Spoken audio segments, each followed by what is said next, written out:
어서오세요. 괴담 들려주는 낚시꾼 괴담로 괴담집사입니다. 단팬님들, 제가 얼마 전에 영상 하나를 봤거든요. 도로인지 자동차 전용 도로인지 모르겠는데 차량 블랙박스에 찍힌 영상. 차들이 그렇게 달리는데 앞에 어떤 여자가 갑자기 나타나요. 이런 경우 진짜 와. 그 영상을 보는데 그런 상황은 누구라도 그렇겠지만요, 저도 모르게 이건 뭐 이런 말이 나오더라니까요. 제발 그런 상황이 생기지 않기를 바라면서요. 그리고 이번 사연도 제발 운전 중에 경험하지 않았으면 하는 그런 사연인데요. 이번 이야기는 타버토마님께서 보내주신 사연입니다. 타버토마님, 사연 제보 감사합니다. 그럼 타버토마님의 기묘한 경험담, 괴담집사의 시점으로 떨어보겠습니다.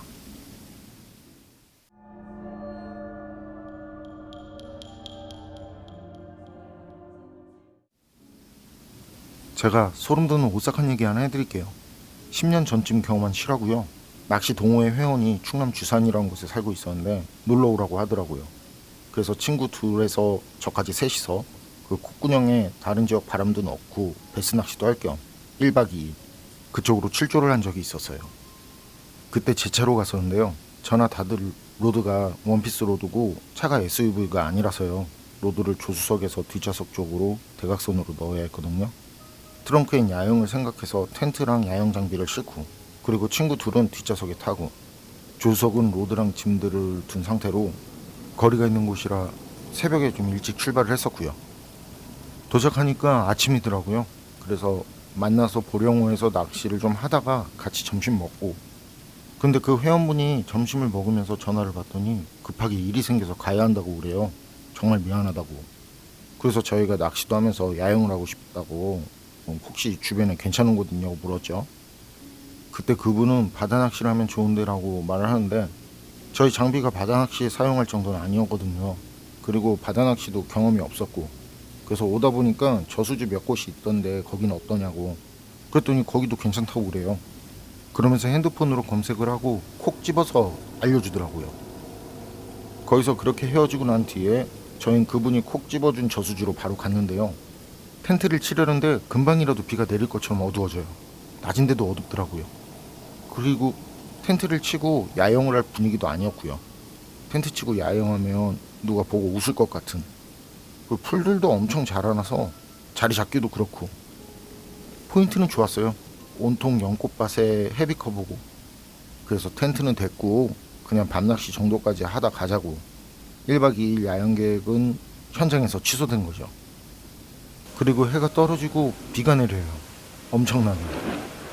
저희는 예상한 거랑 바로 미련 없이 낚시 접고, 그리고 집으로 돌아가려고 춘장대 톨게이트 쪽으로 차를 몰았어요. 주변은 어둡고 길도 좁고 게다가 꾸불꾸불한데 이 비가 엄청 내리니까 앞도 잘 보이지 않는 상황입니다. 그래서 천천히 서행을 하면서 가고 있었는데요. 그런데 저수지에서 나와서 얼마 가지 않았을 때 그런 빗속을 걸어가는 여자인 듯한 실루엣 둘이 보여요. 저희 차량 앞에. 거긴 인도도 없는 길인데 2차선 쪽으로 나란히 가고 있더라고요. 전 위험하게 뭐 하는 거냐면서 속도를 줄였거든요. 친구들도 그때 왜 그러냐고. 친구들은 뒷좌석에 있으니까 안 보이겠죠? 그래서 얘기를 했어요. 여자 둘이 앞에서 차도로 가고 있다고. 그리고 그 두 여자 옆을 아주 천천히 지나갔는데요. 혹시나 이상한 사람들은 아니까 차 쪽으로 갑자기 뛰어드는 건 아닐까 별별 생각을 다 하면서 조심히 지나갔어요. 둘은 우산도 없이 그 길을 걷고 있더라고요. 그리고 지나간 뒤에 조금 지나서 다시 2차선으로 들어가려고 사이드미러를 봤는데 없어요. 분명 방금 그 옆을 지나서 왔는데 보이지 않더라고요. 그래서 친구들한테 니들도 봤냐고, 방금 여자들 봤냐고. 근데 친구들은 무슨 여자 그래요? 아니 방금 여자들 보지 못했냐고. 그러니까 친구들은 글쎄 난 못 봤는데. 친구들은 각자 폰하느라 못 봤다고. 저도 비 때문에 보이지 않는 건가 그런 생각을 했죠. 그리고 조금 더 가서 거기 길이 살짝 낮은 오르막 코너를 도는 길이었는데요. 맞은편에서 차가 와도 보이지 않겠더라고요. 그 길을 올라가서 다시 내려가는데 좀 전에 봤던 똑같은 옷을 입은 그 여자 둘이 앞쪽에서 또 걸어가고 있어요. 좀 전하고 똑같이 우산도 없이 그 장대비를 맞으면서. 저도 모르게 입에서 욕이 나와요. 그러니까 뒷좌석에 있던 친구들이 또 왜 그러냐고. 이번엔 욕을 하니까 둘 다 좀 전보다 진지하게. 좀 전에 봤던 여자 둘, 그게 앞에 있다고. 그런데 말을 하면서 사이드미러를 봤는데 또 보이지 않는 거예요.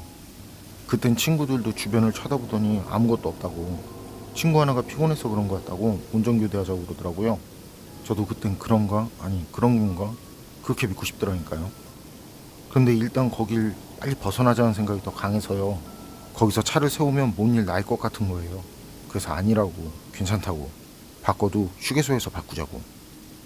그리고 앞에 춘장대 톨게이트로 빠지는 길이 보이는데 그때 뒤쪽에서 오는 차가 전조등을 빠르게 상향하향 바꾸는 거 있죠? 저한테 그런 건 절대 아니에요. 저랑은 거리도 멀리 떨어져 있었으니까. 그런데 그러고 있더라고요. 전 그때 저 차도 봤다, 저 차도 본 거다, 내가 잘못 본 게 아니다, 그런 생각이 들더라고요. 그 길로 바로 춘장대 톨게이트 지나서 바로 서해안 고속도로 올라타고 대촌 휴게소 나와서 거기서 차를 세웠어요.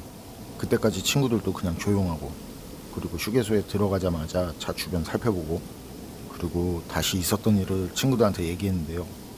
여자 둘을 본 거랑 뒤에서 오던 차가 제가 전조등을 깜빡인 곳쯤에서 똑같이 전조등을 깜빡인 거랑. 그런데 친구들 말이 그때 도로에는 저희 차 말고는 차가 없었다는 말. 친구들도 제가 하도 그러니까 옆에서 보고 뒤도 보고 그랬는데, 그리고 차가 뒤에서 상향하향 막 빠르게 그러면 자기들도 알 텐데 자기들은 그걸 보지 못했다고 그래요. 그런데 전 분명히 봤거든요. 여자도 차량도. 그때 친구가 혹시나 하고 검색까지 했었어요. 혹시 거기서 무슨 사고가 있었나 하고 검색을 했는데, 근데 그거 관련해서 올라온 기사도 없고, 만약 제게 정신적이든 신체적이든 무슨 문제가 있어서 그런 거라면 그 이후에도 그런 것들이 보이거나 해야겠죠. 그런데 전 그 이전에도 그런 경험을 한 적이 없었고 그 이후에 그런 비슷한 일이 생기지 않았거든요. 어쨌거나 그때 그건 다시 생각해봐도 확실한 건 제가 착각을 했다거나 환영을 본 게 절대 아니었다는 거예요. 그게 뭔지도 모르고 그게 무슨 상황인지도 모르겠지만 말이죠. 타버터만님 사연은 여기까지인데요. 비가 엄청 내리는 날 도로 위에 두 여자라, 그것도 우산 하나 없이 도로 위를 걷는. 여기까진 그래도 어떻게 그러려니 하겠어요. 그리고 뒤따라왔다는 차, 헤드라이트를 막 파바박 했다는 그 차. 거기서 뭔가 무슨 일이 있어서 파바박 했을 수도 있겠고, 따라오다가 어디 옆길로 빠질 수도 있으니까요. 옆길이 없으려나? 어쨌든 그것도 그러려니 하겠는데요. 그런데 지나친 여자가 다시 앞에 나타났다? 같은 옷을 입고 우산도 없이 내리는 비를 쫄딱 다 맞으면서 도로 위를 사이좋게 같이 걷는, 방금 전에 지나친 두 여자를 다시 봤다? 어렵네요. 여러분 생각은 어떠세요? 판단은 여러분께 맡기겠습니다. 어서오세요. 괴담 들려주는 낚시꾼 괴담록 괴담집사입니다. 단팬님들 지방령 잘 아실 거예요. 특정한 장소에 얽매여서 떠나지 못하는 영혼. 그렇게 얽매이게 되는 이유는 여러 가지가 있겠고요. 그런데 이게 그 자리를 못 떠나는 게 아니라 안 떠나는 경우도 있지 않을까요? 당연히 거기엔 뭔가 이유도 있을 거고. 이번 이야기는 지인 가명희님께서 들려주신 사연입니다. 가명희님 사연 제보 감사합니다. 그럼 가명희님의 기묘한 경험담, 괴담집사의 시점으로 떨어보겠습니다.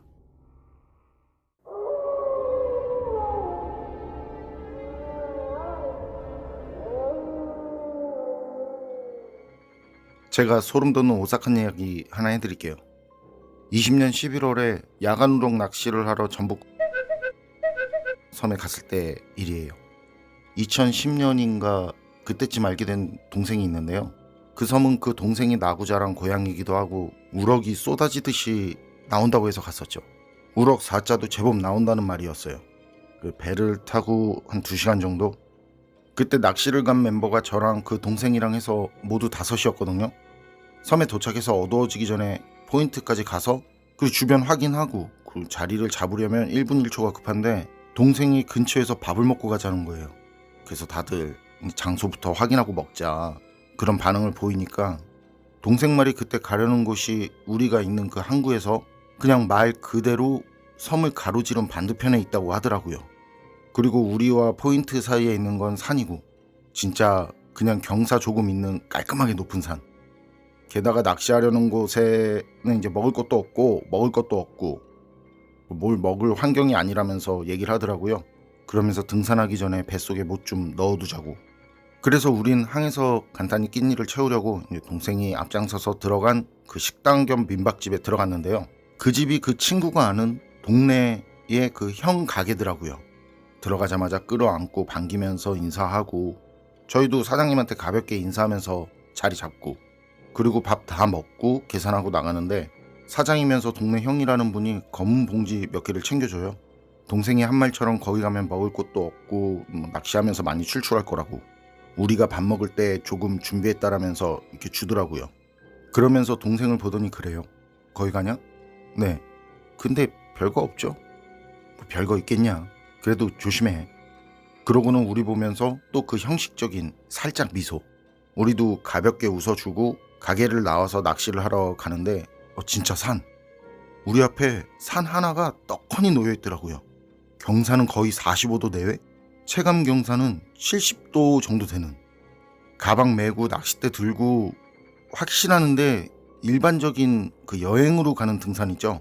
계룡산이라든지 무등산 뭐 그런 거. 전 그런 거 등산할 때보다 거기가 더 힘들었어요. 근데 동생이 하는 말이 그건 그냥 아직 시작도 하지 않은 거라고 하더라고요.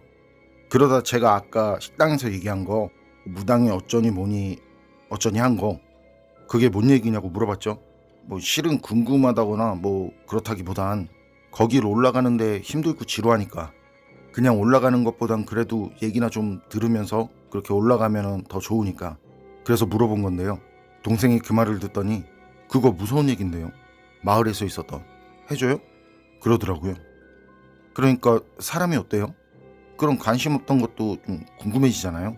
마을에서 일어난 일이라는데 무서운 얘기라는데. 그래서 거기에 있는 모두는 이구동성으로 다들 한번 떨어봐. 그때 우리가 가려던 곳에 가려면 예전부터 그 마을 사람들 사이에서 반드시 지키는 그 마을 사람들만의 룰이 있었다고 하더라고요.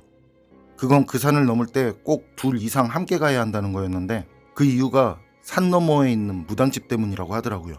그리고 마을 사람들 사이에선 그 무당집을 귀옥이라고 했다네요. 무당귀가 있는 곳이라고 하면서요. 그 집엔 예전에 나이가 많은 할머니 무당이 살고 있었는데요. 어떻게 된 건진 몰라도 젊은 처녀 무당이 육지에서 그 섬으로 들어왔대요. 그리고 바로 그 집으로 가서는 할머니 무당하고 같이 살았다는데, 그러다 할머니 무당은 죽고 그리고 그 마을에서 무속 관련된 일은 그 처녀 무당이 맡아서 하게 됐고요. 그러던 시기에 그 섬에서 공사를 하던 인부들 중에 몇이 이제 찝쩍거리기 시작했고, 그러다 나중에 그 몹쓸 그 짐승보다도 못한 것들이 술을 처먹고는 그 집으로 가서는 굿을 마치고 집에서 쉬고 있던 그 무당을 그것들이 돌아가면서 겁탈을 했다고 하더라고요.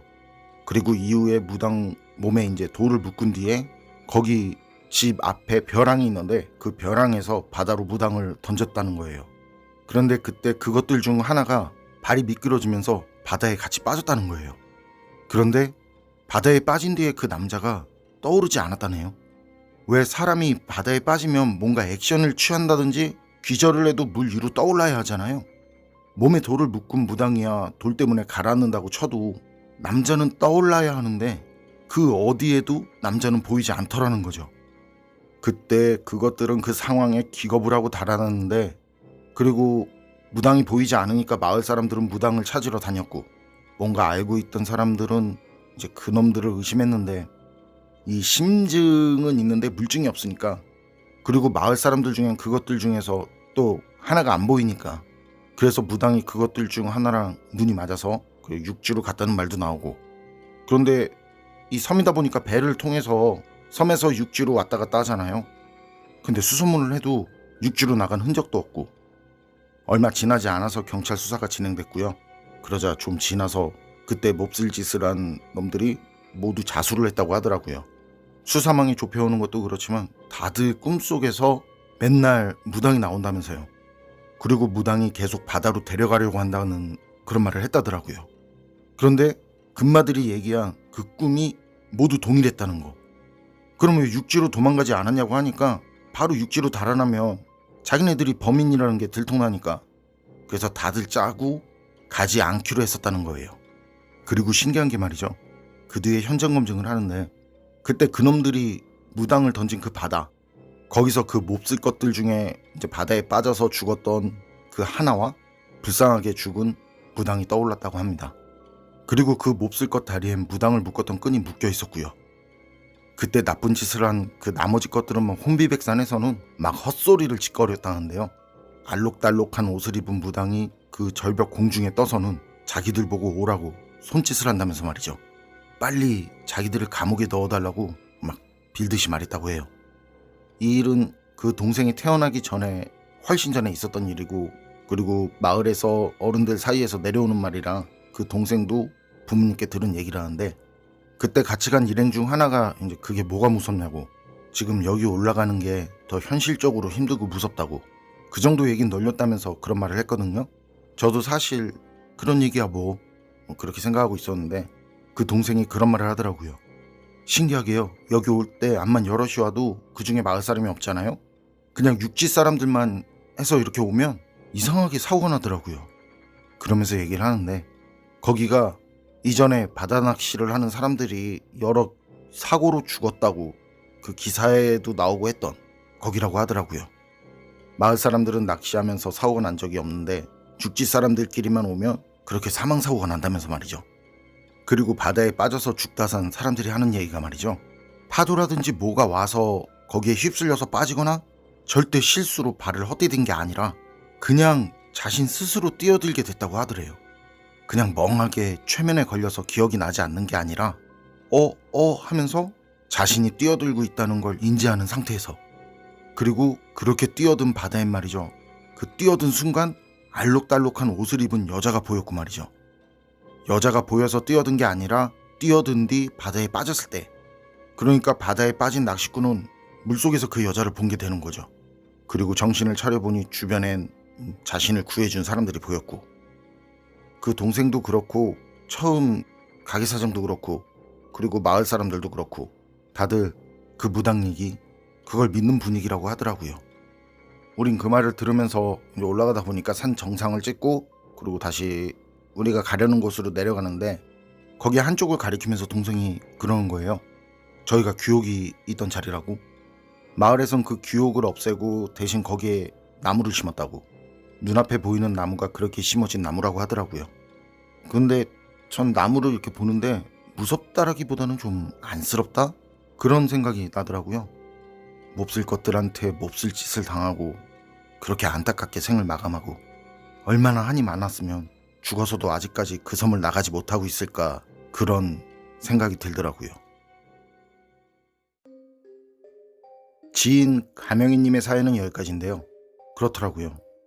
저도 처음에 들을 땐 귀신 얘기라서 무섭다라기보단 많이 안타깝고 안쓰럽고 그렇더라고요. 그런데 자신을 죽인 범인들이 다 잡혔음에도 왜 영혼은 아직까지 그 섬을 떠나지 않는 걸까요? 혹시 그것들이 아직까지 살아있다고 생각하고 우연이라도 그것들이 다시 오길 그 자리에서 기다리고 있는 건 아니었을까요? 그리고 안타까운 낚시 사고들, 그건 낚시꾼 부주의 때문에 생긴 사고가 아니라 정말 그 무당이 죽어서 된 원인이었을까요? 여러분 생각은 어떠세요? 판단은 여러분께 맡기겠습니다. 어서오세요. 괴담 들려주는 낚시꾼 괴담로 괴담집사입니다. 단팬님들, 이전에 덕머니 터널이라는 곳, 그것과 관련된 사연을 떨어뜨렸던 적이 있는데요. 그런데 다른 분도 유서 깊은 그곳에서 소름 돋는 오싹한 경험을 했다는 사연이 있어서 그래서 가지고 왔습니다. 이번 이야기는 은하수 별밤님께서 보내주신 사연입니다. 은하수 별밤님, 사연 제보 감사합니다. 그럼 은하수 별밤님의 기묘한 경험담, 괴담집사의 시점으로 떨어보겠습니다.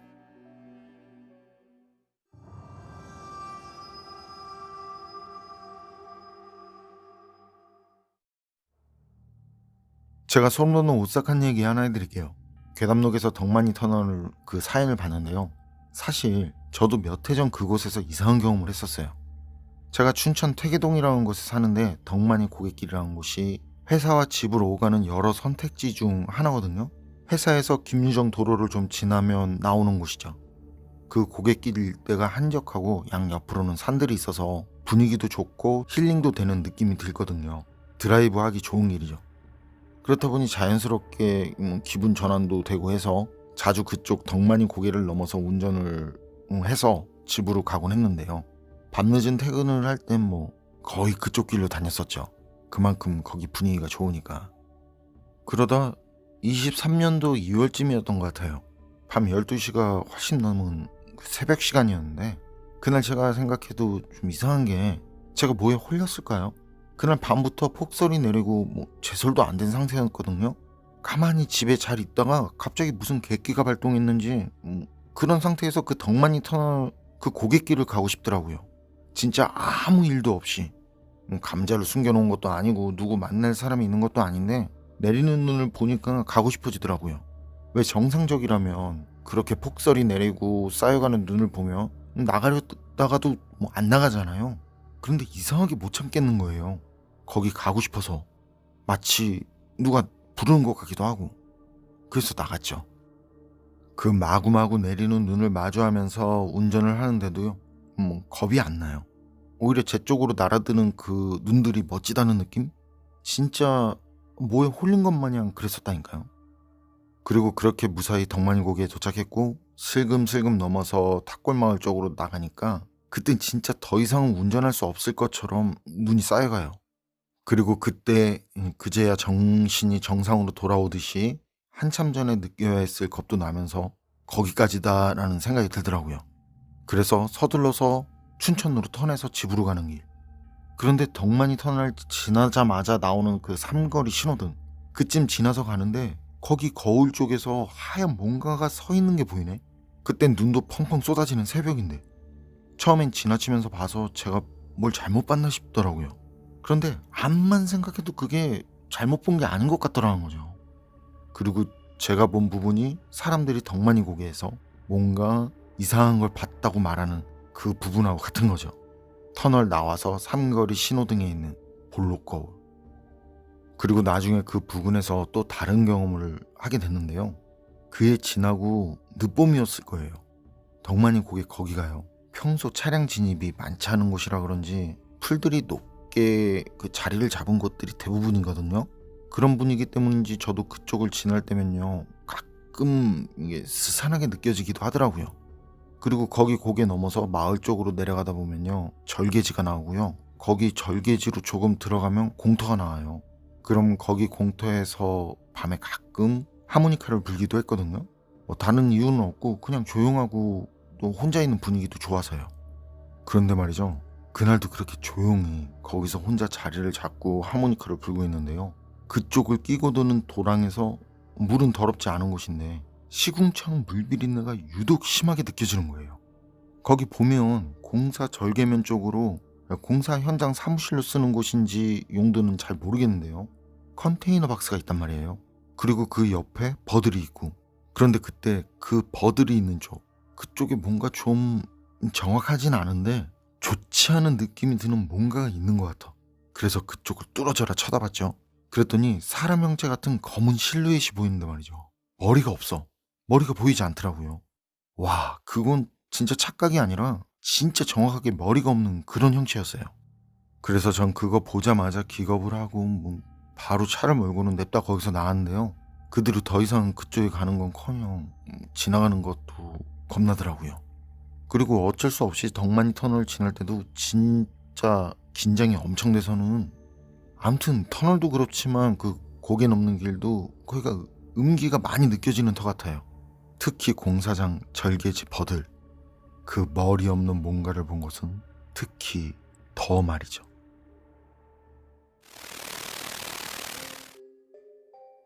은하수별밤님 사연은 여기까지인데요. 영안을 가졌다는 제 친구도 그쪽에서 몇 번 이상한 경험을 한 뒤로는 일부러 다른 길로 오는데, 저도 한 번은 이런 경험이 있었어요. 그때 타 지역에 갔다가 고속도로 타고 나와서, 그래서 덕만이 터널 가까이 왔을 때 그 전까지는 분명 멀쩡했거든요. 졸립다거나 피곤하다거나 그런 거 일절 없었고, 물론 그때 장거리 운전의 새벽이긴 했는데 진짜 멀쩡했어요. 근데 터널에 진입하니까 잠이 막 와요. 엄청 공부하기 싫을 때 책 보면 졸리잖아요. 꾸벅꾸벅 졸고 그렇더라니까요. 그러다 터널을 빠져나오니까 또 완전 멀쩡해지고, 야, 이거 이상하다, 이런 생각을 했던 기억이 있는데, 이런 것도 혹시 덕만이 고개와 관련해서 거기서 이상한 경험을 했다는 분들의 사연과 연관이 있는 걸까요? 여러분 생각은 어떠세요?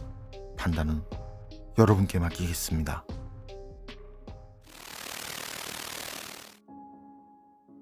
어서 오세요. 괴담 들려주는 낚시꾼 괴담로 괴담집사입니다. 단패님들, 혹시 짓담한 건물 보신 적 있으세요? 거의 다 완성됐는데 어떤 이유에서 공사가 중단된, 전 매일 다니는 길에 그런 건물이 하나 있는데 작지도 않아요. 거의 다 지었는데 한 10년 넘게 방치된? 밤에 그 앞으로 지나가면 제법 오싹하더라고요. 그런데 말이죠, 그런 건물에 들어가 본다는 건 또 다른 느낌이겠죠? 그 옆을 지나가는 거랑은. 그리고 들어갔다가 좀 이상한 경험을 하면 충분히 트라우마로 남을 것 같은데 말이죠. 이번 이야기는 자구랑님께서 보내주신 사연입니다. 자구랑님, 사연 제보 감사합니다. 그럼 자구랑님의 기묘한 경험담, 괴담집사의 시점으로 떨어보겠습니다.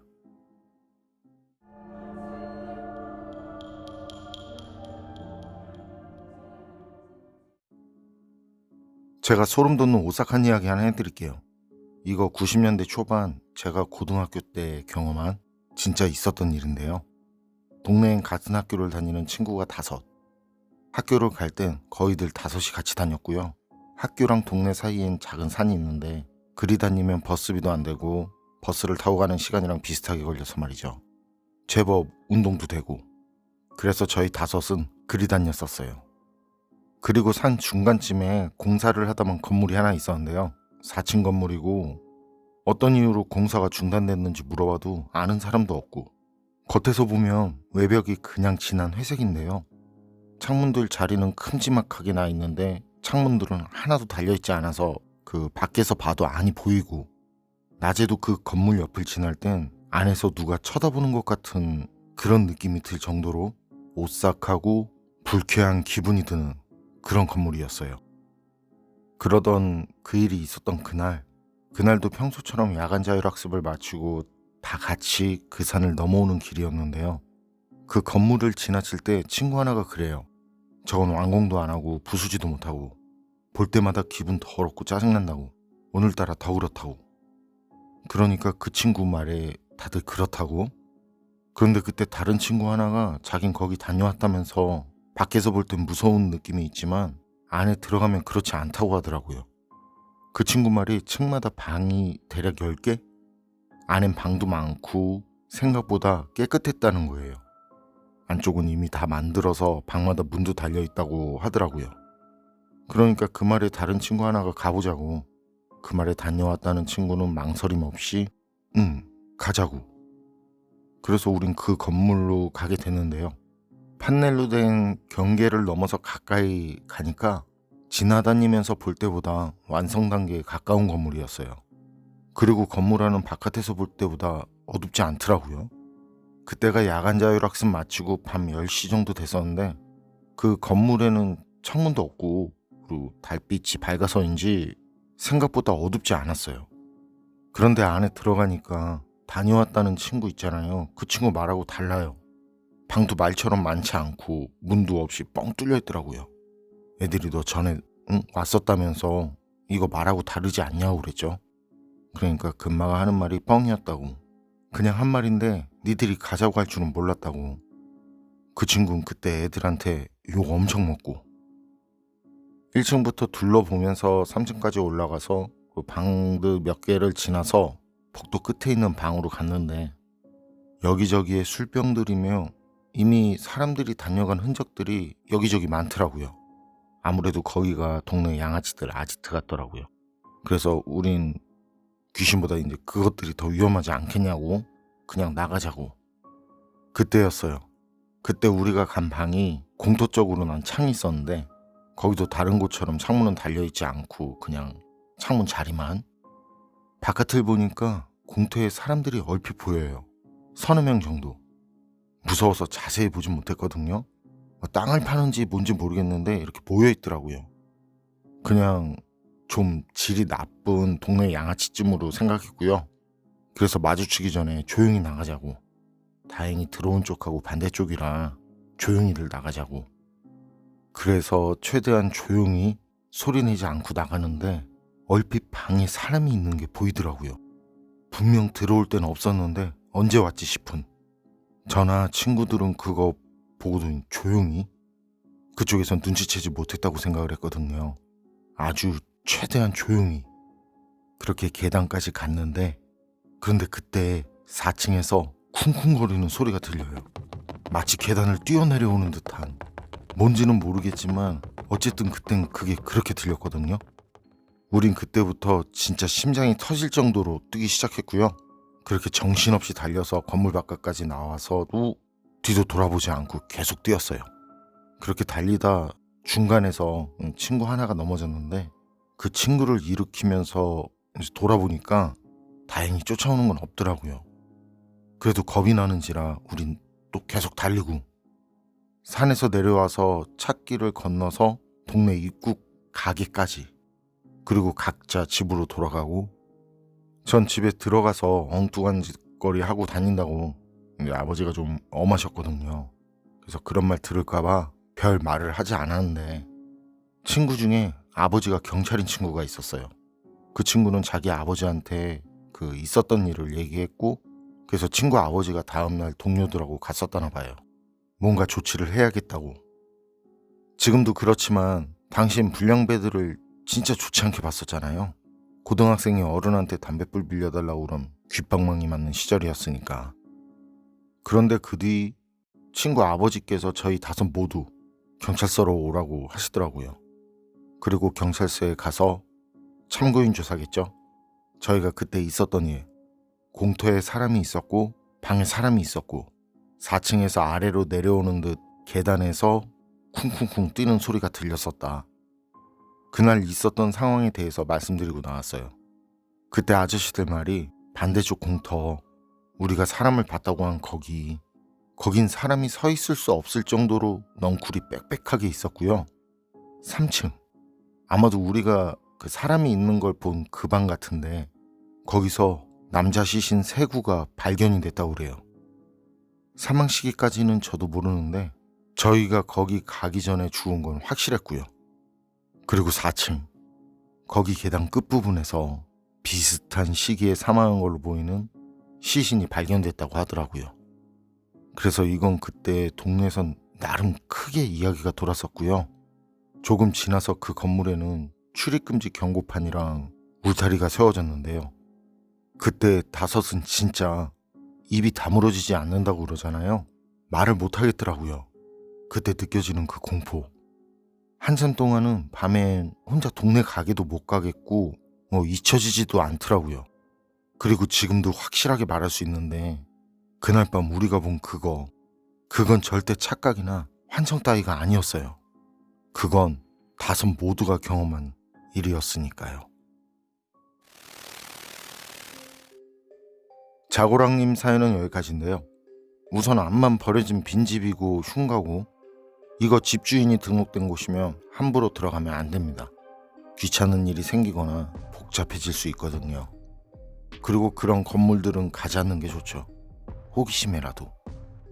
전 그런 부분에선 호기심이 생기지 않는 거, 그런 부분에선 참 다행이다 싶은데, 어쨌든 자고랑님과 친구들이 그 건물에서 봤다는 사람들, 그리고 쿵쿵거리며 계단을 뛰어내려오는 소리, 그것들은 건물에서 발견된 그 다음 사건들과 정말 무슨 관련이 있는 건 아닐까요? 여러분 생각은 어떠세요? 판단은 여러분께 맡기겠습니다. 어서오세요. 괴담 들려주는 낚시꾼 괴담로 괴담집사입니다. 탐패님들, 냄새 중엔 다른 냄새를 다 덮어버리는 그런 강력한 냄새들이 있잖아요. 코가 마비될 정도로 독한 냄새, 특히 모든 면에서 해로운 본드 냄새, 대표적이죠. 그리고 이 본드 냄새 하면 구두 공장이 또 압권이죠. 진짜 그 냄새 엄청 났었는데. 이번 이야기는 제 지인인 느리게 걷자님이 들려준 사연입니다. 느리게 걷자님, 사연 제보 감사합니다. 그럼 느리게 걷자님의 기묘한 경험담, 괴담집사의 시점으로 떨어보겠습니다.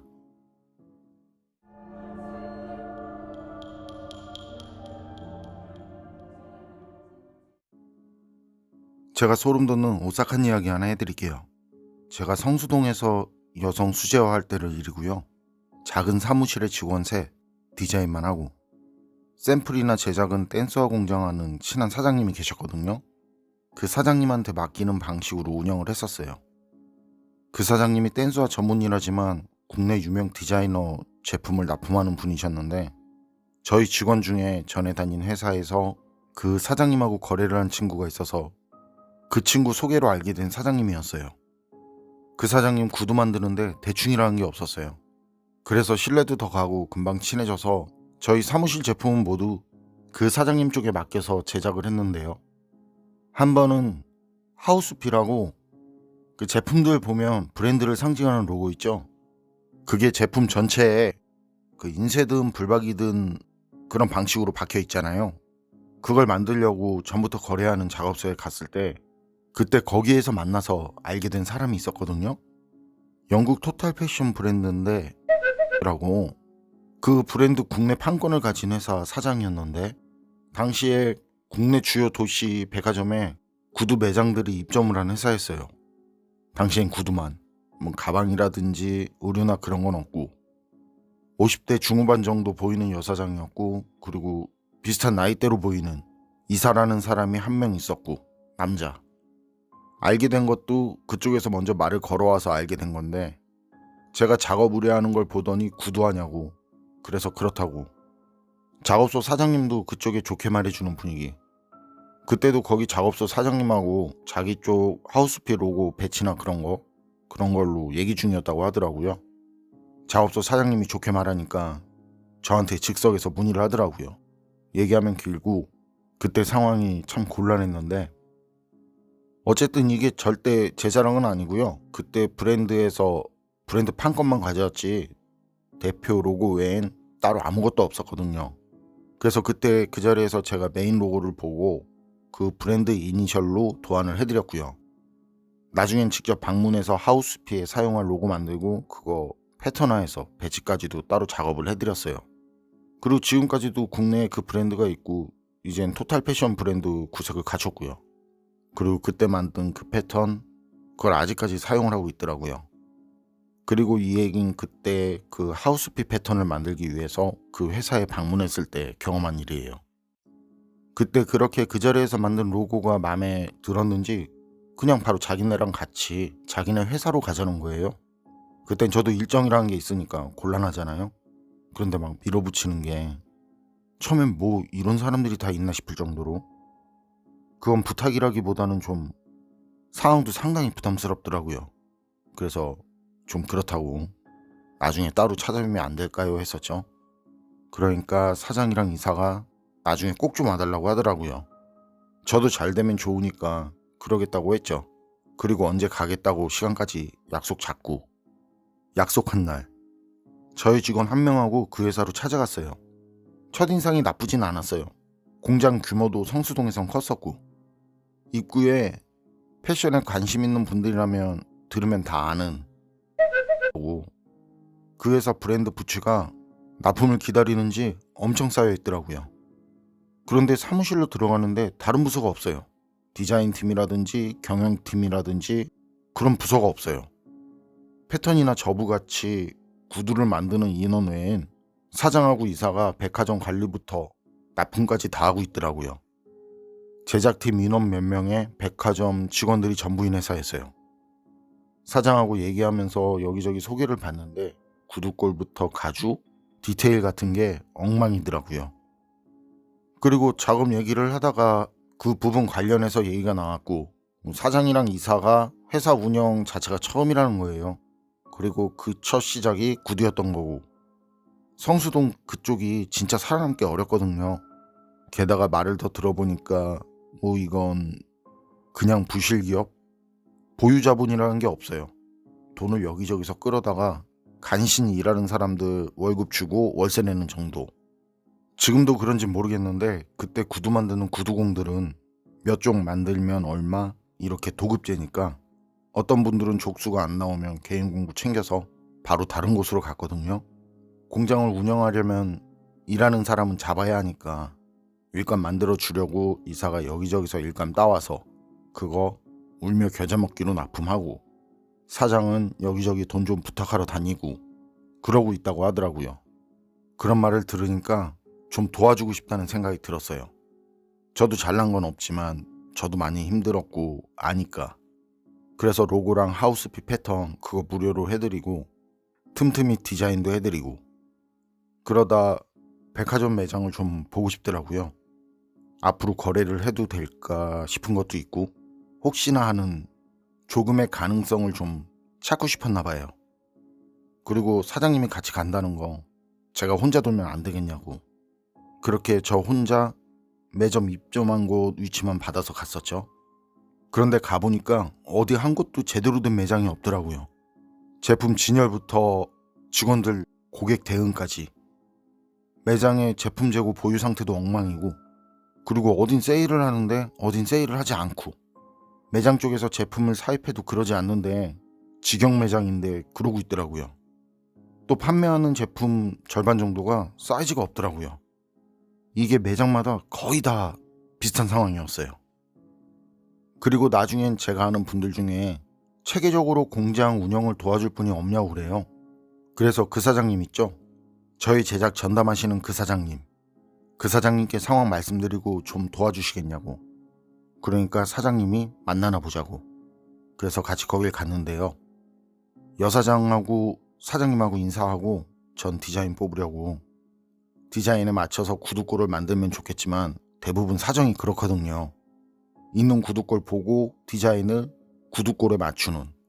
그래서 구두골을 보려고 위층으로 올라갔는데 한참을 보고 있는데 누가 문을 두드려요. 그쪽은 가죽을 보관하는 곳이었거든요. 그래서 전 구두골 보는 상태로 네 그랬죠.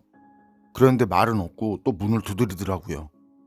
그래서 그땐 저도 구두골 내려놓고 뭐지 하면서 문 쪽으로 가는데 그런데 구두 공장엔 상징적인 냄새가 있거든요. 이 세상 모든 냄새를 잡을 것 같은 본드 냄새. 구두골 보관하는 곳 바로 옆이 저부팀, 구두 제작하는 분들. 그분들이 있는 곳이라 본드 냄새가 엄청났거든요. 그 냄새 당연히 문을 닫아도 나죠. 그 본드 냄새는 어떤 냄새도 이길 수가 없어요. 그런데 말이죠. 거기가 개인 사무실도 아니고 가죽 보관실에 사람이 있었어도 거길 노크를 하고 다닐 그런 곳이 아니거든요. 이상한 거예요. 그래서 혹시나 문이 잠겼나 하고 보려고 문 앞으로 갔는데 비린내가 나요. 엄청난 생선 썩는 비린내 같은. 수산시장 비린내는 신선하게 느껴질 정도로 그 본드 냄새와 가죽 냄새를 이기는. 그리고 저도 그때 처음 봤지만 그 문 잠그거나 하는 그런 문이 아니었어요. 그냥 손잡이만 있는 문. 그리고 그 문 앞에 서 있는데 느낌이 엄청 안 좋아요. 그래서 손잡이를 잡으려다 살짝 뒤로 빠졌죠. 그랬더니 문 너머에서 무슨 소리가 들려요. 오라모라 하는데 웅얼거리는 것 같은. 사람이 있나? 그런 생각이 들면서도 이상하고. 그런데 이게 말로 설명하기 힘든데요. 진짜 기분 나쁜 느낌 정도라고 할게요. 그냥 일상에서 기분 나쁜 그런 게 아니라. 그리고 그때 숨을 쉬는데 공기가 찬 느낌. 영화에서 보면 왜 귀신이 나오거나 그럼 입김이 나오잖아요. 그렇게 입김이 나오는 정도는 아닌데 공기가 차다. 그 느낌. 그런 느낌이 동시에 들더라고요. 정상적인 상황이 아니죠. 그래서 천천히 뒷걸음질을 치는데 전화가 와요. 아래층에서 사장님이 어디 있냐고. 가자고. 전 자재실에 있다고. 지금 내려가겠다고. 전화 받으면서 아래층으로 뛰어내려갔어요. 그리고 사장님 만나서 얘긴 잘 됐냐고 이런저런 말을 하고 그때 저랑 사장님하고 친한 가죽집 사장님이 있었거든요. 셋이 만나서 점심을 먹는데 그때 그 회사 얘기를 하는 거예요. 저랑 친한 공장 사장님이. 그랬더니 가죽집 사장님이 어디? 거기? 그러면서 거기서 예전에 안 좋은 일이 있었다고 하니까 구두공장 사장님이 어떤 안 좋은 일이 있었냐면서. 그러니까 가죽집 사장님이 하는 말이 몰랐냐고. 거기서 일하던 사람 중에 죽은 사람도 있고 미친 사람도 있다고. 누구 알지? 그러면서 그 사람도 거기서 일하다 뛰쳐나왔는데 거기서 생선 썩는 비린내가 그렇게 나더라고 했다면서요. 구두공장 사장님이 그 말 듣고는 본드 냄새가 엄청 날 텐데 어떻게 생선 냄새가 나겠냐면서 웃는데 가죽집 사장님이 또 하는 말이 그러니까 그 사람이 환장하겠다고 하더라는 거예요. 거기 있는 사람 중 그 사람한테만 그 냄새가 났다는 거죠. 다른 사람들은 뭔 냄새가 난다고 그러냐고 그랬다는 거예요. 정상적이라면 저도 구두공장 사장님처럼 그랬었겠죠? 그런데 저 그때 먹던 밥이 다시 올라올 것 같더라고요. 그리고 제가 그 자리에서 말했죠. 저도 그 냄새 맡았다고. 자재실에서 구두골을 보고 있는데 가죽 보관실에서 냄새가 나더라고. 그러니까 둘이 진짜? 그러면서 잠깐 놀라고. 그리고 그 정도에서 그 얘기도 그냥 넘어갔어요. 어쩌네 저쩌네 그런 말도 없이. 그 회사 대표를 말하면서도 누구나 알고 거기 들어갔겠냐고. 그 정도. 그런데 좀 지나서인데 그 회사 다른 건물로 이전한다는 거예요. 그리고 이전하고 얼마 지나지 않아서 거기 이사라는 사람 있죠. 그 사람이 저희 쪽으로 찾아와서 이런저런 얘기를 하다가 그 이전하고 관련된 얘기가 나왔는데 제가 먼저 말을 꺼낸 게 아니었거든요. 이전한 데는 다른 사정이 있겠지 싶어서요. 그런데 그 사람이 먼저 이전을 한 이유를 얘기하는데 저 거기서 깊은 한숨이 나오더라고요. 이전을 한 이유가 그 여사장이 미치겠다고.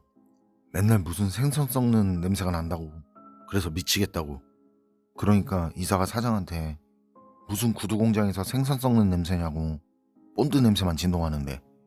그런 식으로 말하니까 엄청 짜증을 내면서 거기 가죽 보관실 가보라고. 가죽이 썩는지 냄새가 장난 아니라고. 그래서 이사가 거기 가봤지만 그런 냄새는 안 나더라는 거죠. 저 그 얘기 듣는데 저도 거기서 그 냄새 맡았다는 말 못하겠더라고요. 분위기가 그랬어요. 그래서 그래요 하고 그냥 웃어 넘겼는데 그리고 나중에 용두동 쭈꾸미집에서 그 친한 구두공장 사장님이랑 가죽집 사장님이랑 한잔할 때였는데 그때 그 얘기를 했거든요. 거기 이사한 거 아시죠? 거기 여사장이 그 냄새 때문에 미치겠다고. 그래서 이사한 거래요. 이렇게. 그랬더니 구두공장 사장님이 거기 좀 이상하다고. 자기도 그때 얘기 듣고 다른 사람한테 얘기를 했더니 진짜 아닌 게 아니라 거기서 냄새 맡았다는 사람도 있고 어떤 사람은 귀신 본 사람도 있다고 하더라는 거예요. 그리고 그 뒤로 그 회사가 이전한 뒤로 저나 구두공장 사장님은 거기랑 왕래가 뜸해지다가 나중에는 아예 볼 일이 없게 됐거든요. 그런데 이전하고 얼마 지나지 않아서 거기 회사가 망하고 여사장은 안 좋게 됐다고 하더라고요. 이전한 사무실에서 안 좋은 모습으로 발견됐다고. 구두공장 사장님네로 새로 일하러 온 사람이 그러더래요. 자기가 거기서 일을 했는데 그렇게 됐다고. 그리고 지금 거기 이제 다른 사람이 대표가 된 거죠. 제가 알던 그 여사장이 아니라. 어쨌든 그 말을 들으니까 다시 생각나더라고요. 그때 그런 냄새가 날 수 없는 곳에서 맡은 생선 썩는 냄새가요. 느리게 걷자님 사연은 여기까지인데요. 저도 이 얘기를 처음 들었을 땐 그냥 웃었는데 주변에 얘기를 하다 보니 거기 나도 알지 이런 말들이 나오더라고요.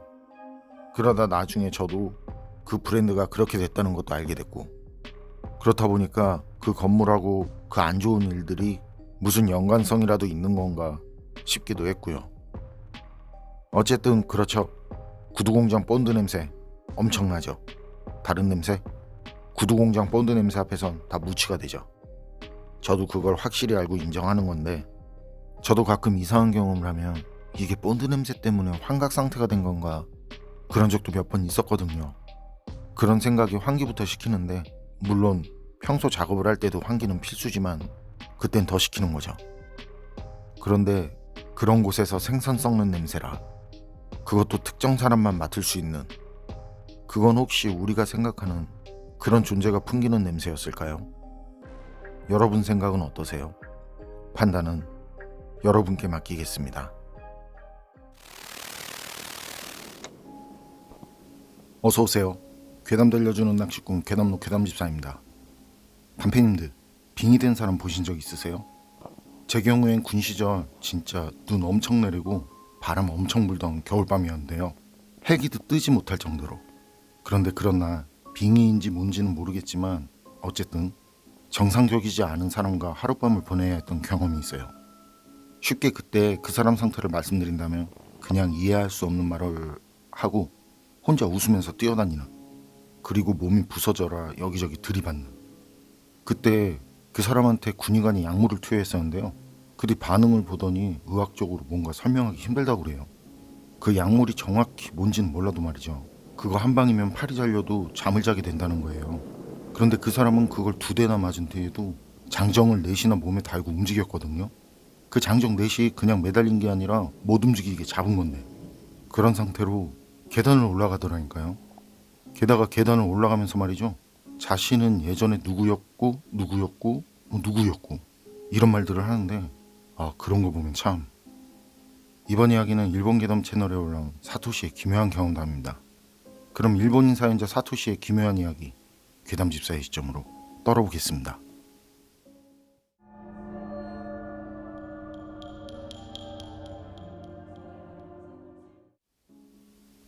제가 소름 돋는 오싹한 얘기 하나 해드릴게요. 안타깝고 불미스러운 사건으로 지금은 형무소에 있는 선배와 관련된 이야기고요. 제가 면회를 갔을 때 선배가 자신은 정말 결백하다면서 울면서 제게 들려준 그날의 이야기입니다. 그 선배, 저랑 제일 친한 친구 나카타와 함께 심령 스팟 있잖아요. 그런 데를 자주 돌아다니고 있었어요. 하지만 한 번도 심령 현상을 겪어본 적은 없었다고 하는데, 그날 그 일을 경험하기 전까진 말이죠. 그래서 그날 전까진 무서울 것도 없던 선배와 나카타는 사람들 사이에서 유명한 그런 심령 스팟을 다녀도 거침이 없었다는데요. 그러던 그날 둘은 전국적으로 진짜 유명한 그런 심령 스팟에 발을 들이게 됐다는 거죠. 거긴 차의 그 전조등에 비쳐 보이는 산길은 죄다 비포장도로였다는데, 유명한 심령 스팟이라 찾는 사람도 많았겠죠. 그런 길은 차들이 다니면서 그 길 여기저기 움푹 패여 있고 돌들이 여기저기 굴러다니는 그런 최악의 상태. 사실 거긴 길이라고 말하기도 뭐한 그런 비포장 길이었다고 하더라고요. 그런 상황에서도 둘은 좀 더 가보자고 그러고는 계속 앞으로 들어갔다는데, 가다 보니 봉쇄된 게이트가 나왔다네요. 그래서 봉쇄된 게이트를 뚫고 그때부터는 길도 아닌 길을 가게 된 둘. 그리고 그렇게 가서 도착한 곳은 터널 앞. 그 터널, 통과할 수 없도록 입구에 바리게이트가 쳐져 있었고요. 터널 안은 어떤 식으로 되어 있는지조차 가늠이 되지 않았다고 그래요. 이제 앞으로 더 이상 갈 수 없는 상황. 둘은 차에서 내렸고, 그때 주인은 온통 짙은 안개에 휩싸인 데다 습기를 머금은 상공기는 한여름인데도 몸이 떨릴 정도로 싸는. 새벽 2시, 선배와 나카타는 후레쉬를 손에 들고 주위를 둘러보기 시작했는데, 짙은 밤안개 때문인지 반짝이는 별 하나, 달빛조차 보이지 않더라는 거죠. 그런데 선배랑 나카타는 그런 분위기에 오히려 기대감이 생기더라는 거예요. 이번에야말로 뭔가를 만나지 않을까 하는 그런 기대감, 그런 생각과 기대감에 흥분도 되고, 그래서 둘은 그 부근을 한 바퀴 빙 돌아봤다는데, 하지만 기대와는 달리 역시나 그곳에서도 아무것도 볼 수 없었고 아무 일도 일어나지 않았다는 거. 귀신은커녕 산짐승 울음소리조차도 들리지 않았다고 그래요. 그런 상황에 선배랑 나카타는 실망해서는 그냥 가자고. 그때 나카타는 선배가 보기에 자기보다 기대가 커 보였는데 말이죠.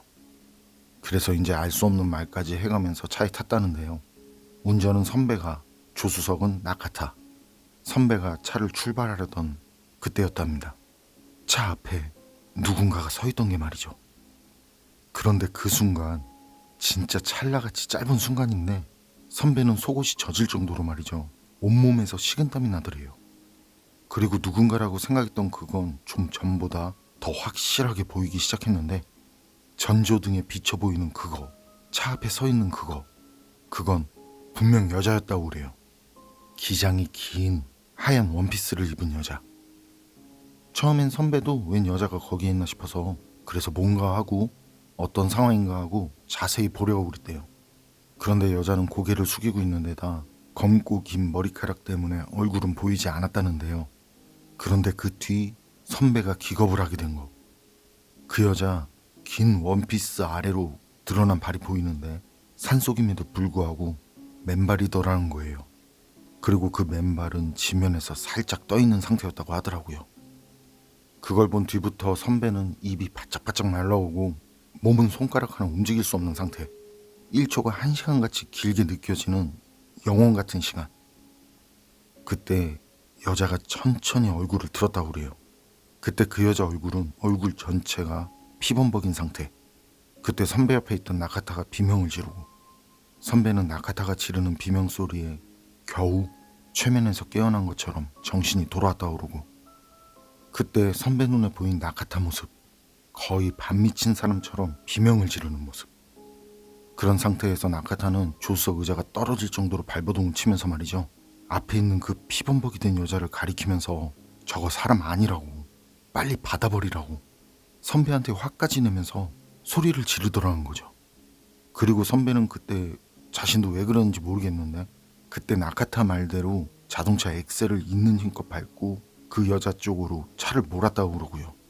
이후 차는 급발진했고 이내 쾅 하는 강한 충격이 전해졌고 그리고 선배는 차를 세웠고 선배는 가쁜 숨을 몰아쉬면서 핸들에 얼굴을 묻은 채 호흡을 가다듬는 게 전부.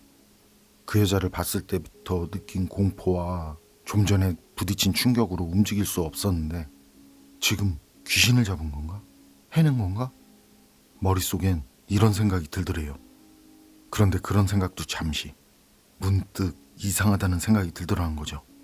여자가 귀신이었다면 그럼 좀 전에 충격은 뭐였던 거지 하는. 선배는 정신을 가다듬고 천천히 고개를 들어서 앞을 봤는데 좀 전까지 보이던 여자는 보이지 않고 그리고 동시에 좀 전까지 조수석에 있던 나카타가 없다는 것도 알게 되고 그때까지 차문을 여는 소리도 듣지 못했는데 그런데 희한한 게 말이죠. 그런 생각이 들면서 동시에 공포심도 사라지고 머리도 묘하게 맑아지더라는 거예요. 그리고 선배는 그런 생각을 하면서 뭐에 홀린 듯 차에서 내렸고요. 차에서 내려서 주변을 살펴보니까 어느 틈에 안개는 사라졌고요. 자동차 전조등에 그 차 앞 상황이 나처럼 환하게 시야에 들어오는데 좀 전까지 조수석에 타고 있던 나카타가 차 앞에 쓰러져 있더라는 거죠. 선배는 놀라서 바로 나카타 쪽으로 달려가서 나카타를 안았는데 그때 나카타 얼굴에 있는 구멍이란 구멍에선 피가 흐르고 있었고요. 이미 몸은 차갑게 식어가고 있었다고. 그 사건은 경찰에 이첩되었고 이후 선배는 살인자로 기소돼서 형무소에 들어가게 된 거죠. 선배가 들려준 그날 경험했다는 이야기는 여기까지인데요. 선배는 말 끝에 제게 이런 말을 하더라고요. 사토시, 나카타를 죽인 건 내가 아니야. 나카타를 죽인 건 그 녀석이야. 라고 말이죠. 일본인 사연자 사토시의 사연은 여기까지인데요. 내용을 간단히 본다면 사토시 선배가 귀신에게 홀려서 자신의 후배를 차로 친 거고 현실에선 귀신에게 홀려서 그런 거라는 걸 증명할 수 없으니까 사토시 선배가 독박을 썼다. 이런 거네요. 가끔 범행을 저지른 사람들이 그런 말을 한다고 하더라고요. 그건 내가 한 게 아니다. 순간 뭐에 씌운 거다. 빙의가 돼서 범행을 저질렀다는 주장. 사연 속 사토시 선배처럼 말이죠. 그런 경우라면 어떻게 받아들여야 할까요?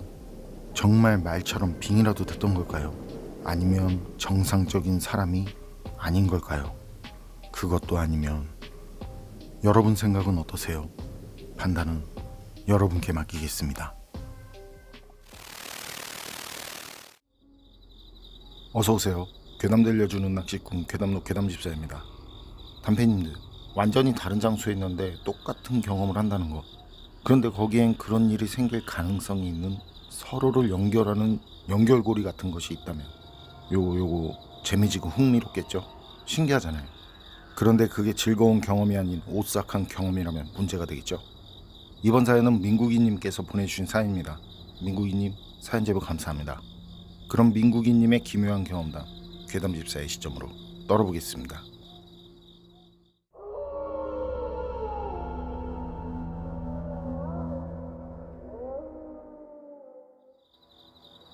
제가 소름 돋는 오싹한 이야기 하나 해드릴게요. 20년 조금 더 됐을 거예요. 거기서 이상한 걸 본 게. 그때 전 부천 중동에 살고 있었고 절친인 제 친구는 인천 삼산동에 살고 있었거든요.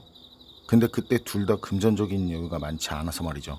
그래서 술이라도 마시자 하면 둘 중 하나가 넘어왔었는데 그때 그렇게 서로 지역을 넘어 다니는 곳이 그 예전에 야인시대 촬영 세트장이었어요. 그 앞에는 아인스월드라는 곳이 있고요. 지금은 부천을 떠나서 잘 모르지만 당시엔 거기 세트장 그냥 돌아다닐 수 있었거든요. 그래서 가끔 이제 서로 중간 지점인 거기서 마트에서 술하고 먹거리 좀 사다가 그 촬영장 앞에 테이블이 있었어요. 그 테이블 위에 앉아서 아인스월드 야경 보면서 한잔하곤 했었는데, 그런데 거기 건물들이 대부분 이제 앞쪽만 멀쩡한 가건물들이었거든요. 그냥 판자로 앞에만 만들고 뒤쪽에는 지지대를 받쳐서 세워놓은 그런 것들이 꽤 있었던 걸로 기억해요. 그래서 거기 건물들이 그렇다는 걸 안 뒤에는 거기서 술을 마시면서도 혹시나 망가질까봐 말이죠. 그 근처에는 아예 가지도 않았어요. 대충 한 5m쯤? 그 정도 떨어진 거리? 그쯤에서 마신 거죠. 무슨 용도인지는 모르겠는데 나무로 된 테이블도 그쯤에 있었고요. 그날도 아인스월드 야경 보면서 한잔 하는데 뒤쪽에서 좀 이상한 느낌이 들더라고요. 왜 그런 거 있잖아요. 누가 쳐다보면 느껴지는 그런 기분. 그런데 그런 느낌을 저만 느낀 게 아니라 그때 친구도 같이. 우린 얘기를 하면서 같이 뒤를 돌아봤거든요. 누가 먼저 뒤에 좀 이상해 이런 게 아니라 둘이 동시에 말이죠. 그렇게 돌아봤는데 거기 밤에도 주변에 빛이 있어서 안 보일 정도로 그렇게 많이 어둡진 않거든요. 그런데 우리 뒤쪽 가건물에서 뭔가가 우리를 쳐다보고 있는 것 같더라고요. 거기 우리 있는 곳에서 그 가건물까지는 거리도 있고, 그리고 빛이 있어서 어둡진 않다지만 환하지도 않으니까. 그래서 어디에 뭐가 있나 하고 서로 찾던 중에 친구가 먼저 저기 하면서 일어나더라고요. 그리고 저도 친구가 가리킨 쪽을 봤는데 그게 2층 가건물이었는데요. 거기 2층에 사람 모양으로 이렇게 검은 실루엣이 보이더라고요. 거기 관리자나 뭐 관계자 아니겠냐고요. 그런 사람이 거기 있는지 없는지는 잘 모르지만 거기서 몇 번 술을 마시면서도 그런 사람은 보지 못했었어요. 그리고 그때 친구가 이제 그쪽으로 핸드폰 라이트를 비췄는데 그땐 또 그 검은 실루엣이 사라지고 안 보이더라고요. 그런데 라이트를 끄면 바로 또 보이고, 그걸 몇 번 반복했는데 그때마다 똑같고, 그땐 술김이었을 거예요. 그래서 그랬을 거예요. 둘이 냅다 그쪽으로 달려갔거든요. 그래서 바로 그 가건물 뒤로 갔는데 역시나 거긴 사람이 올라가거나 서 있을 수 있는 그런 곳이 없었어요. 앞은 멀쩡한 건물 모양이지만 뒤는 비어있는. 저랑 친구는 그때 이게 사람이 아니구나, 우리가 귀신을 본 것 같다, 그런 얘기를 했었는데, 그런데 친구가 그러더라고요. 죽어도 아쉬울 게 없고 미련도 없다고. 겁날 게 뭐가 있겠냐고. 이런 세상 오래 살아봐야 뭐 좋을 게 있겠냐. 그런 식. 그랬거든요. 저도 그렇고 친구도 그렇고.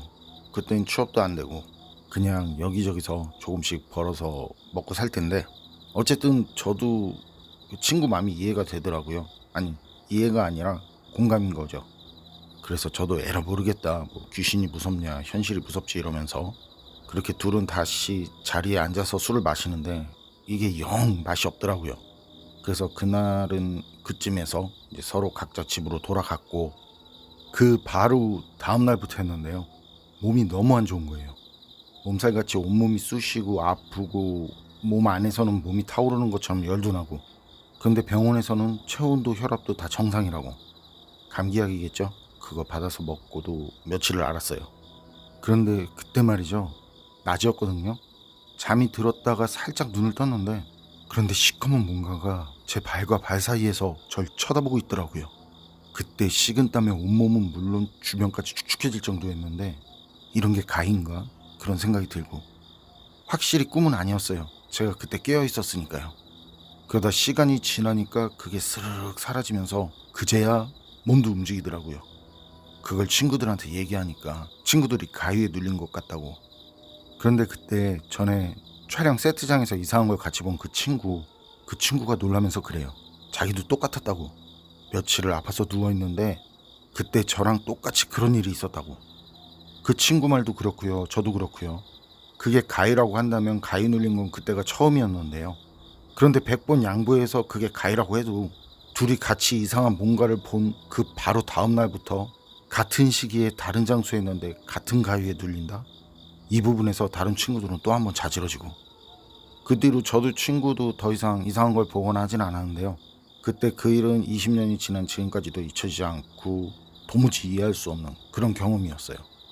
그리고 그렇게 아프고 그런 경험을 하고 나니까 이상하게 그런 생각이 들더라고요.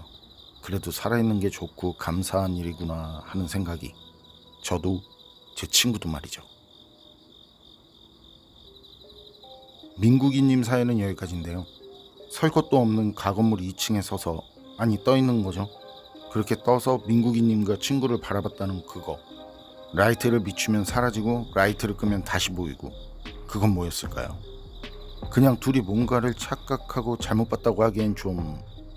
민국이님과 친구가 다음 날부터 같이 아팠다는 거, 그건 그날 같은 곳에서 같이 있었으니까 그 같은 병에 걸렸다고 쳐도 멀리 떨어져 있는 둘이 똑같은 가위에 눌릴 수 있는 걸까요?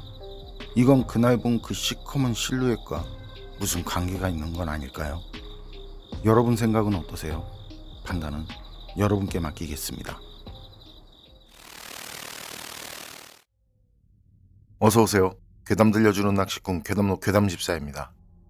단패님들, 어떤 장소에서 뭔가를 봤어요. 그런데 그게 혼자 본 거라면 그럴 수도 있다 싶은데, 모르는 누군가도 똑같은 장소에서 똑같은 걸 봐서 이상해지는 상황, 그런 상황을 경험해 보신 적 있으세요? 이번 이야기는 반짝이님께서 보내주신 사연인데요. 그런데 그 사연이 전에 지인이 경험을 했다고 말해준 그 사연과 똑같은 장소에서 똑같은 내용의 사연이더라고요. 그때 지인이 말할 땐 그냥 그럴 수도 있겠다, 그럴 수 있지 않나 했던 일인데, 어쨌든 그래서 이번엔 반짝이님과 지인의 사연을 같이 떨어드리도록 하겠습니다. 반짝이님 사연 제보 감사합니다. 그럼 반짝이님과 지인의 기묘한 경험담, 괴담집사의 시점으로 떨어보겠습니다.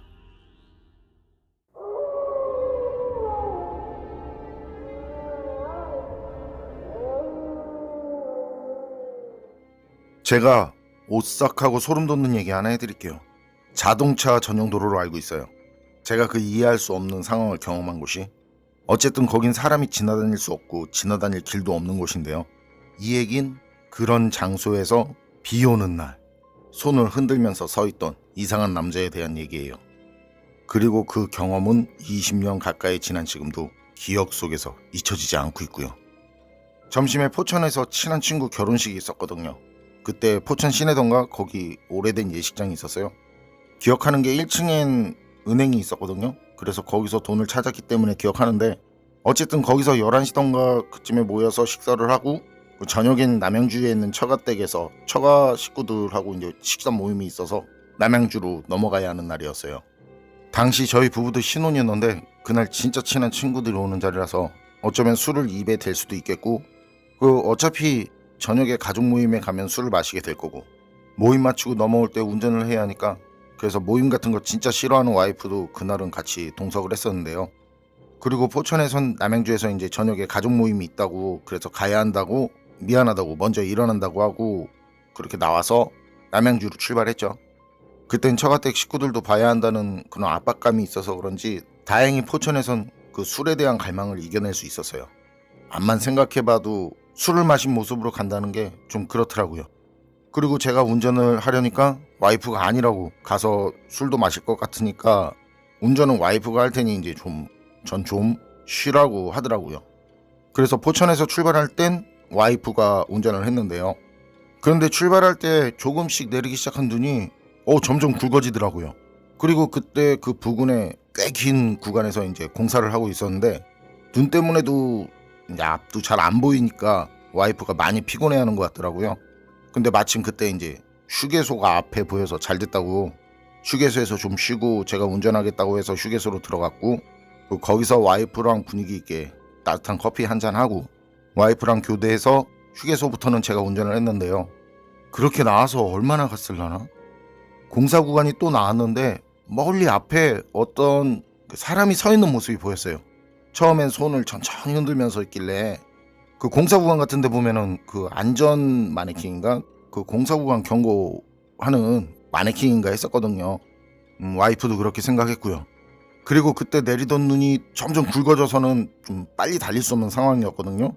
그래서 거기 서 있는 그러니까 공사 구간 경고하는 그 마네킹이라고 생각되는 그 물체를 피해서 1차선으로 진입을 해서 가는데, 그때 전 그 물체를 지나고 말이죠. 다시 뭔가를 확인하기 위해서, 확실하게 확인하기 위해서 사이드미러를 볼 수밖에 없었는데요. 경광봉이라고 하죠. 공사 현장에서 빨간불 들어오는 거. 마네킹이라고 생각한 건 경광봉도 없었고, 그걸 반사띠라고 해야 하나요? 이제 빛 받으면은 하얗게 빛나는 그 밝은 빛이 나는 그게 없더라고요. 공사 구간이라서 위험하다고 경고하는 마네킹이라면 그런 게 있어야 할 텐데 말이죠. 그리고 처음 봤을 땐 긴가민가 했거든요.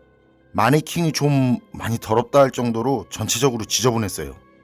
그냥 공사 현장에서 들어올 수도 있지 이 정도가 아니라 진짜 많이 들어왔어요. 특히 얼굴은 눈, 코, 입이 없었고요.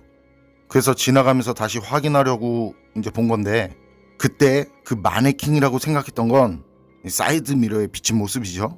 그 마네킹이라고 생각했던 건 몸을 돌려서 서서 우리 쪽을 쳐다보고 있더라고요.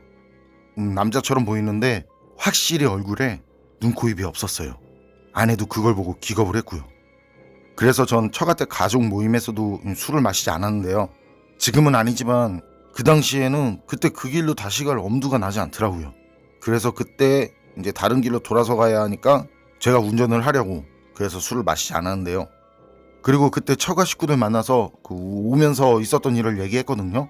얘기했는데 운전을 하는 형님이 와이프 오빠죠. 그런 말을 하더라고요. 거기서 가끔 얼굴 없는 남자를 봤다는 그런 예의가 있더라는 거예요. 그게 진짜였나 보네 하면서. 근데 왜 자기는 그렇게 다니면서 한 번을 못 봤지 그러더라고요. 그런 말을 하면서 웃더라는 거죠. 그때 전 거의 새신랑이니 처가 식구들이 하는 말에 그냥 웃을 뿐인데, 와이프가 그런 말하는 자기 오빠한테 지금 낱말하듯이 말하냐면서 짜증을 냈던 기억도 있고요. 그리고 그 뒤로 그 길을 다녀도 그 남자를 다시 보진 못했는데 아직도 그때 그 일 와이프랑 전 기억을 하고 있습니다. 다음은 같은 장소에서 같은 경험을 한 반짝이님의 사연입니다. 한 17년 전 경험이고요. 17년이 지난 지금도 그 상황이 생생해요. 그때 전 남편하고 포천 화연에 일이 있어서 화연에 갔다가 남양주 진접으로 가는 길이었는데요. 남편은 거하게 한잔한 뒤라서 제가 운전을 했거든요. 새벽이었어요. 비가 보슬보슬 내리는. 그때 그 길이 고속도로 같은 사람이 다닐 수 없는 국도 구간이었는데요. 휴게소 지나서 앞쪽 방향에 누군가 서서 손을 흔들고 있더라고요. 그래서 저게 사람이야, 인형이야? 이러고 있는데 남편은 그때까지도 취해서 듣지도 못하고, 전 혹시나 사람이면 뛰어들까봐 경계하면서 천천히 지나갔는데 아주 천천히요. 그 사람 옷부터 얼굴까지 다 보일 정도로 천천히 속도를 줄여서요. 그 남잔 작은 키에 통통한 몸이고 청바지에 체크무늬 남방을 입고 있더라고요. 그리고 손을 흔드는 모습이 도와달라는 의미면 빠르게 흔들 텐데 그냥 지나가는 우리를 보면서 마치 기계처럼 천천히 흔들고 있었어요. 그리고 전 바로 앞을 지나가면서 그 남자로 보이는 것과 얼굴을 마주쳤는데요. 눈, 코, 입이 없었어요. 그냥 뻥 뚫린 상태. 순간 지나가면서 소름이 돋아서 전 그걸 지나자마자 속도를 냈고요. 그리고 룸미러로 보니까 제 뒤에 따라오는 차가 있었는데 그 차도 그 구간에서 제 차랑 잠시 멀어졌다가 다시 속도를 내는지 제 차랑 가까워지더라고요. 그럼 제 생각에 그때 저만 본 게 아니라는 말인데, 제가 헛것을 본 게 아니라는 말인데 분명 뒷차도 그때 그걸 봤지 싶어요. 그래서 그때 진접 근처까지 긴장을 엄청 해서 팔이 아플 정도로 팔에 힘을 주고 운전했었고요. 이건 착각이 아니고 진짜 확실히 본 사실이에요. 그 뒤로 전 한동안 체크 난방을 보면 경기를 일으킨 적도 있었어요. 다시 한번 말하지만 그 남자가 서 있던 그 길은 절대 사람이 다닐 수 있는 그런 길이 아니었어요. 반짝이님과 지인의 사연은 여기까지인데요. 도로에서 귀신을 봤다는 목격담들이 상당히 많잖아요. 그런 귀신 얘기들 들은 사람들 대부분은 착각이겠지, 잘못 본 거겠지, 그런 걸로 치부하는 경우가 대부분이고 말이죠. 여러 사람이 같은 장소에서 괴이한 무언가를 봤다라, 그것도 서로 얘기하는 괴상한 모습이 같고, 여러분 생각은 어떠세요? 판단은 여러분께 맡기겠습니다. 괴담록 오늘 이야기는 여기까지입니다. 그럼 전 다음에 또 다른 사연으로 찾아뵙겠습니다. 늘 건강하시고 평온하세요. 함께 해주셔서 고맙습니다.